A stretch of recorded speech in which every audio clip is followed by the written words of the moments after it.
முட்டையை கூட விட்டு வைக்கவில்லை. திமுக ஊழலால் அதிர்ந்த முதல்வர், பாயும் நடவடிக்கை.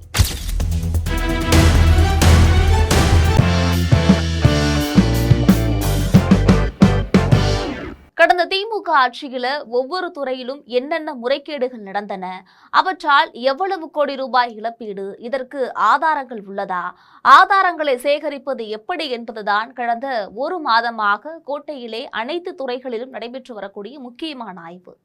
அதன்படி டாஸ்மாக் துறையில் மேற்கொள்ளப்பட்ட ஆய்வில் கட்சி நிதி உள்ளிட்ட பல்வேறு லஞ்ச நிதிகள் பற்றிய தகவல்கள் வெளிவந்திருக்கு.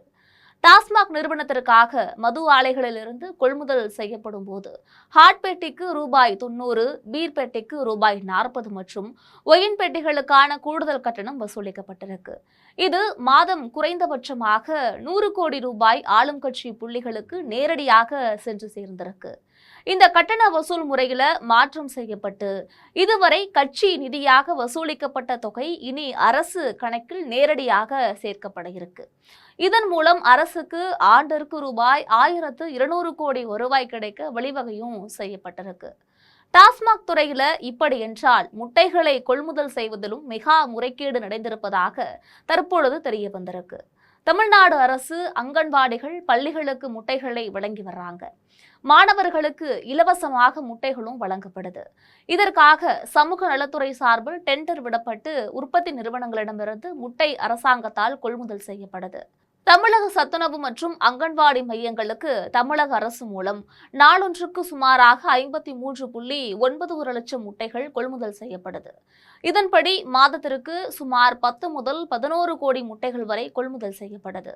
இதுல ஒரு முட்டைக்கு 10 காசு என்று கடந்த ஆளும் கட்சியின் முக்கிய புள்ளியின் வீடு தேடி பணம் சென்று சேர்ந்திருக்கு.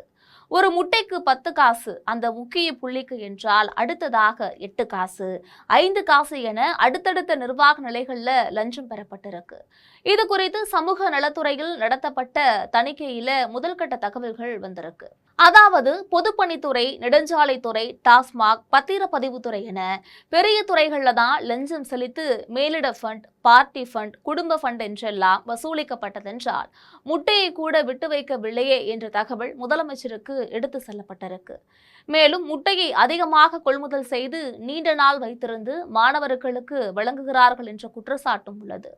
இது குறித்து அண்ணாமலை வெளியிட்டிருந்த சோசியல் மீடியா பதிவுல தமிழக பள்ளி மாணவர்களின் மதிய உணவு திட்டத்தில் வழங்கப்படக்கூடிய முட்டைகளுக்கு ஆண்டு முழுவதும் ஒரு முட்டைக்கு ரூபாய் 5.63 என்ற நிலையான விலையை தமிழக அரசு வழங்குகிறது.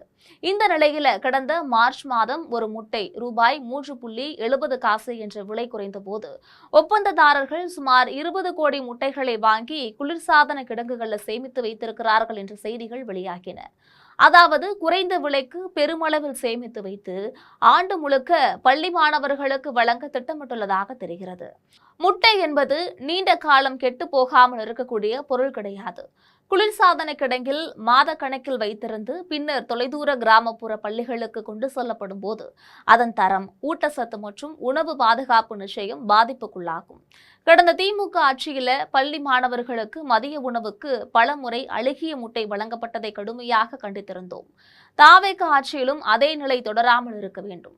இது வெறும் கொள்முதல் சார்ந்த பிரச்சனை அல்ல, லட்சக்கணக்கான பள்ளி குழந்தைகளின் ஆரோக்கியம் மற்றும் பெற்றோரின் நம்பிக்கை சார்ந்ததாகும் என்றும் கண்டனமும் தெரிவிக்கப்பட்டிருக்கு. இதையெல்லாம் தாண்டி இப்போது முட்டைக்கு 10 பைசா என்று மேலிடத்திற்கு வசூல் செய்து கொடுக்கப்பட்ட தகவல் முதலமைச்சர் விஜயை அதிர்ச்சிக்கு உள்ளாக்கியுள்ளது.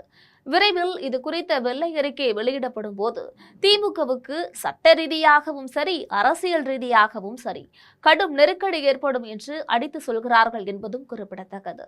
இது பற்றி உங்களுடைய கருத்துக்களை மறக்காமல் கமெண்டில் பதிவிடுங்கள். இது போன்ற அரசியல் செய்திகளுக்காக எப்பொழுதும் இணைப்பில் இருங்கள் ஜெம் தொலைக்காட்சியோடு.